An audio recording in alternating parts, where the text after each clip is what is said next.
Hey everyone, you join me for another video. Obviously things are a little bit different right now with COVID-19 and us all being in isolation. So thoughts go out to your family and friends, and I hope that you are all doing well. I know it can be a little bit depressed and isolating to be kind of stuck in the house. So feel free to kind of leave comments and engage in discussion. Also consider joining Spectrum Geeks Discord channel if you just want to be able to talk and vent to other like-minded geeks.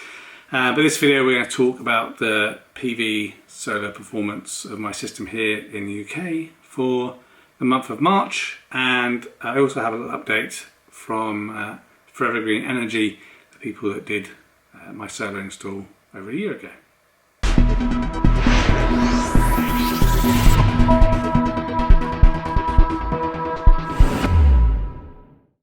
Okay, so I hope you're all well. I'm just going to start off this video with a little kind of update.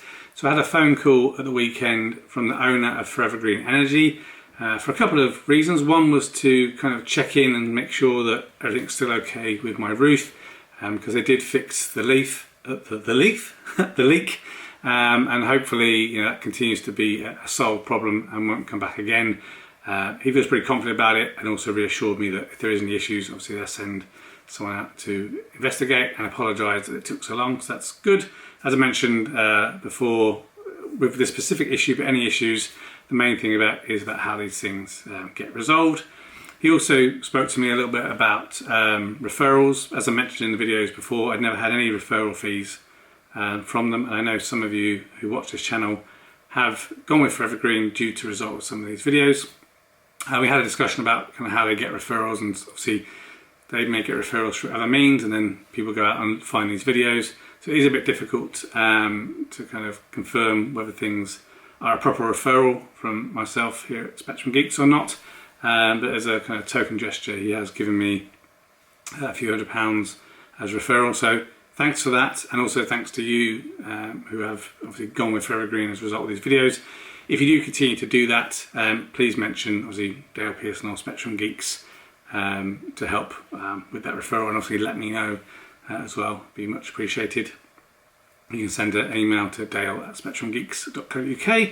And the other thing we spoke about was the Tesla Powerwall 2, specifically the Gateway 2. So I'm still interested in perhaps getting a Gateway 2. So please leave comments in this video if you're interested in the process and the possibility of how you go from an original Gateway 1 to a Gateway 2. And again, the main kind of benefits here is it gives you the ability to isolate your house from the grid. So in the event of a power outage, you can use your Powerwall and your solar whilst the grid is off, because you're disconnected from your house. Right now, if you have a power outage, your solar and your battery need to stop working. I'm pretty sure it applies to the solar, not just the battery. But again, let me know below if it's something you're interested in, and if that would be a video you'd be interested in seeing, and perhaps we can work out something with Forever Green on that.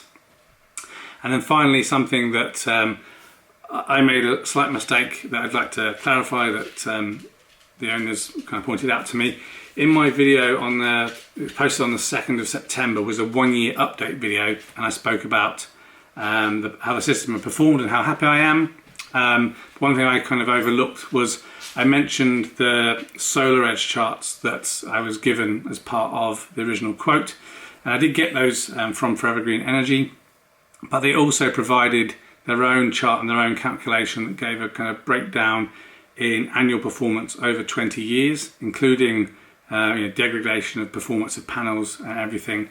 So I just wanted to clarify actually that I said that Forever Green had said in the first year the system should generate around 8,435 kilowatt hours, when actually that was just the solar edge kind of quote from the tool that they used, and they acknowledge themselves that this kind of sometimes over-eggs performance, and their performance estimate for the first year was 7,605 kilowatt hours, and the actual was 8,120. So the system did exceed their estimate. So they do try and be realistic. So they wanted to reinforce that, and I also want to reinforce that to make sure that is clear that they're not over-egging their stats. So let's kind of move on to look at the solar PV performance for March 2020. Okay, so before we head off to the computer, just a reminder of kind of what the system looks like. I'm based in the West Midlands. My solar PV system faces kind of southeast. It is a 9 kilowatt solar array with Pymar solar panels. I have a 6 kilowatt Solar Edge inverter. I also have a Tesla Powerwall 2, and I have a My Energy Eddy, which heats hot water with surplus solar, and I have a My Energy Zappy, which charges my Tesla Model S from surplus solar as well. So that's kind of how things are set up. I'm on the Octopus Go energy tariff. There's a link in the description if you want to join those. If you do, through my link, we both get £50 and you can save a lot of money on your energy bills, hopefully, especially during the off-peak. And that's when I tend to, in the non-summer months, heat my water, charge my battery, and power my car, charge my car, all for just 5p per kilowatt hour. So let's pop onto the computer and see how the system has performed for March. Okay, so let's start off with looking at the production and everything for the month. So for the month of March 2020, the system produced 753.64 kilowatt hours. I was able to self-consume 94% of that, so 706.94 kilowatt hours, and exported quite a lot actually. It's always interesting how much you manage to export, even though you've got all these things hopefully consuming energy. But obviously with the coronavirus, there's been less travel and stuff, so I haven't had to charge the car as much. But 46.7 kilowatt hours of energy exported. Now, in terms of the month, it's still been pretty cold, so I still had the panel heater on for most of March actually. We're doing this in April, so I had to have it on a little bit because the cave is quite shaded, even though it's much sunnier. So I consumed 1.45 megawatt hours of energy. Again, most of this is happening during off-peak times, and so I'm kind of 50% self-sufficient, I would say, based on these charts. Now, if we have a quick look at the graph, we can see here that lots of red. So you can see that where the weather hasn't been that great, not until kind of the end. So not until we get to like the 21st has weather kind of improved a bit, dipped off towards the end of the month. But in general, March was a little bit meh. But if we look at how it compared to last year, you can see it just creeps up in terms of how it performed. And it's outperforming March 2019, which kind of makes up a little bit for the loss we had in February, but not much. So I'd say overall, so far this year, we haven't had as good solar as we had in the past. And one other thing I'll mention a little bit, just briefly, about obviously my energy consumption, as mentioned before, on the Octopus Go tariff, where it's 5p a kilowatt hour from 12:30 midnight to 4:30 in the morning. However, since I've had my meters, both my gas and electricity meters, upgraded to SMETS 2, my gas meter is submitting the readings, but I still have not had a submission or a bill for my electricity. So I'm still not 100% sure that I'm going to be charged right for electricity, and I have just sent an email to Octopus to try and get that resolved. But obviously with lots of people at home and whatnot during this time, not sure when I'll get a response.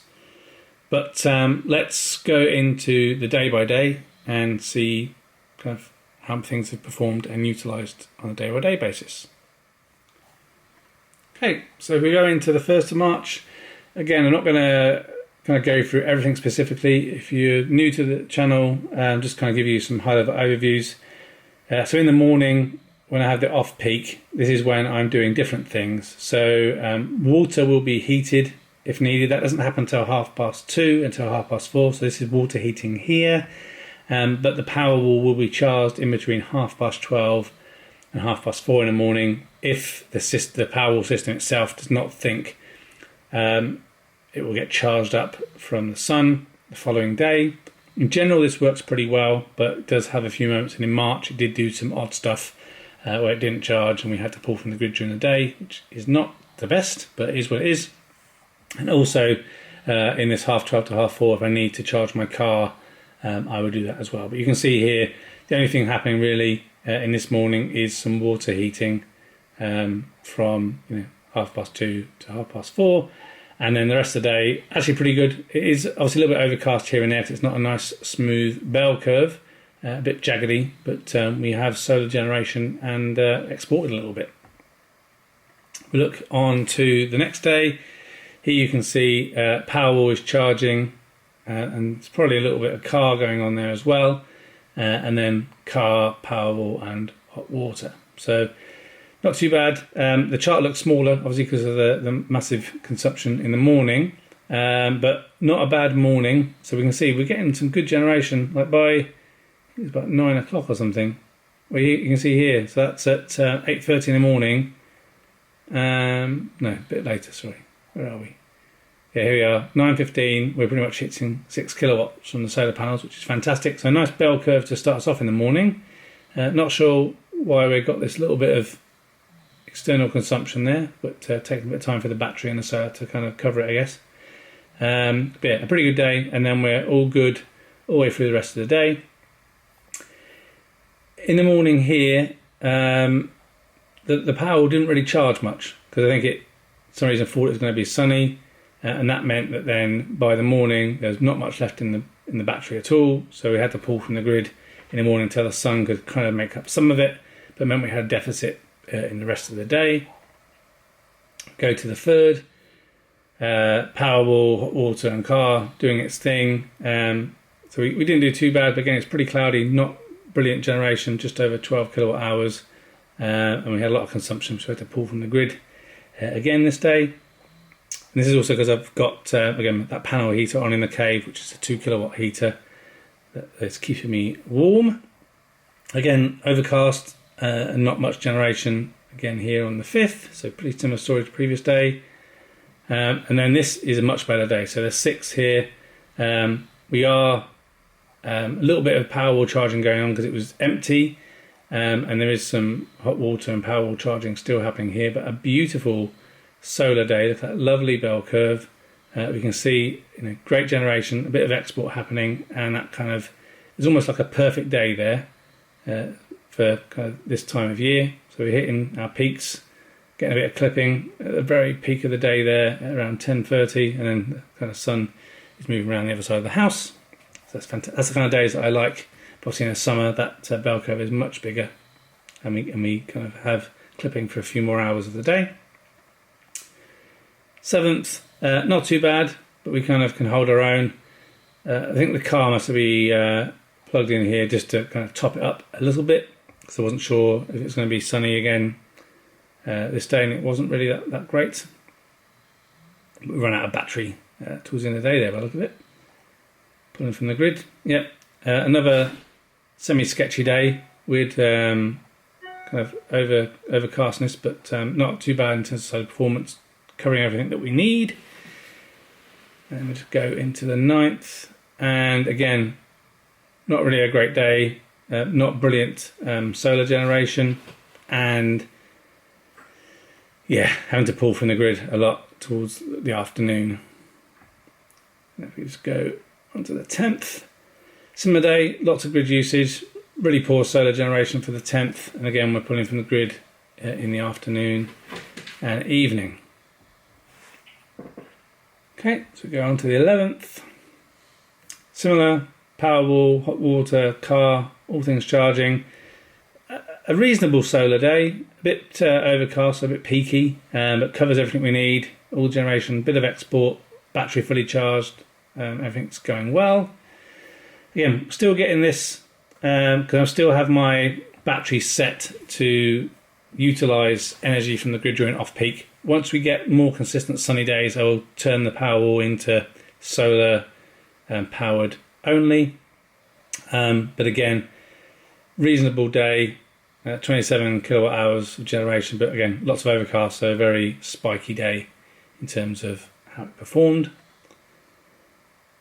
13th, again, Powerwall charging here, maybe a little bit low car charge as well, and then added to the hot water.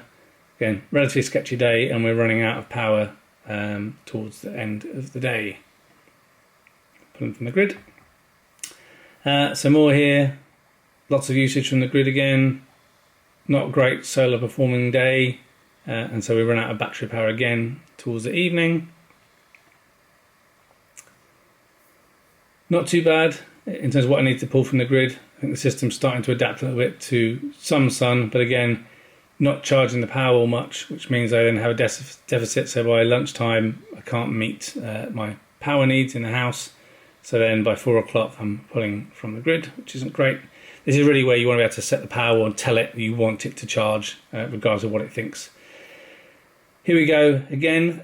This is a better day. Nice curve, but a bit sketchy in the afternoon. You see that little peak of red there, and that's obviously where the weather's changing and the system, solar and battery, struggles to react quick enough to little spikes, but you can see it quickly disappears. But really nice performing day there.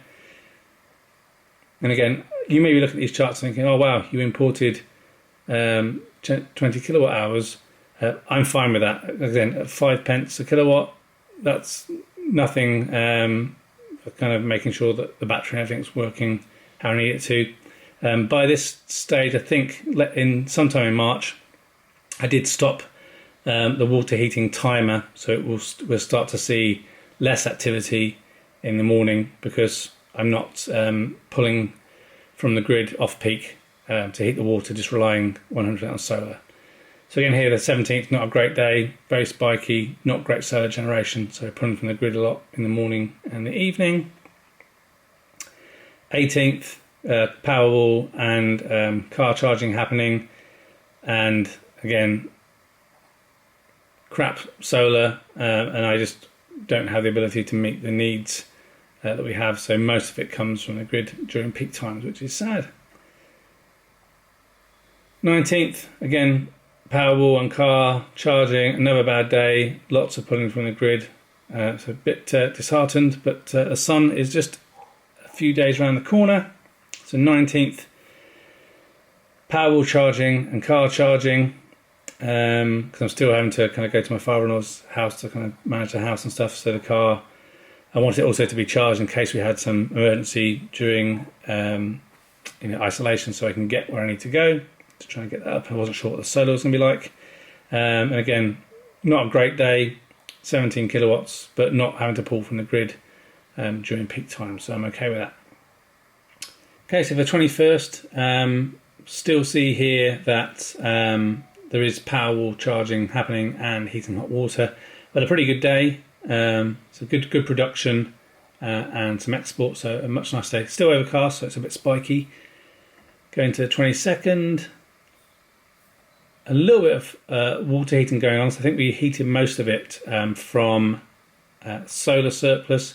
And look at that, that is a good day, so clipping pretty much from 8:15 all the way through to 12:15, so the good weather is coming, so a good day of production there, I'm happy with that. 22nd, again, similar, a little bit of water heating. You see the Powerwall doesn't charge anymore. This is just off-grid, well not off-grid, off-peak powering the house, because the Powerwall decides it's better to do that than use the battery's energy. Again, reasonable day, not the most beautiful curve, but does the job. Then 24th, still a bit of, I think it must be Powerwall and hot water going there, but a nice power curve in terms of solar generation. So that's a nice day at just over 41 kilowatt hours.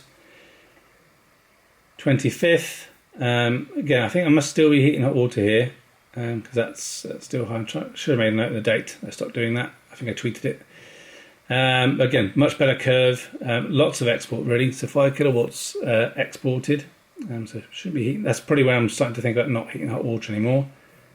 There we go, look at that. So now no hot water or Powerwall kind of powering during off-peak, so my import has dropped right down to 2.45 kilowatt hours and a nice bell curve of generation and lots of export again, but looking good. 27th, similar. So not the best solar performing day, but meets everything I need and keeps us powering all the way through into the evening. 28th, not so great again. So no Powerwall charge and no hot water, but a very spiky day. So that impacts us, which means we need to pull from the grid in the evening. 29th, not quite sure what's happened here. Why there's nothing in that slot. Must have been some sort of outage of some sort. But, weird kind of generation going through there, but kind of got us through the rest of the day. 30th, again, not too bad. Again, pulling nothing, really hardly anything from the grid in the mornings and pretty self-sufficient throughout the day. And then we finish off the month with another reasonable day, 32 and nearly 33 kilowatt hours of energy. Little spike here must be for the Powerwall, just to kind of help with some power cycling, but we are self-sufficient, bringing ourselves to the end of March. Okay, so that completes the kind of walkthrough of the Solar Edge performance charts. A couple of things to note just to finish off.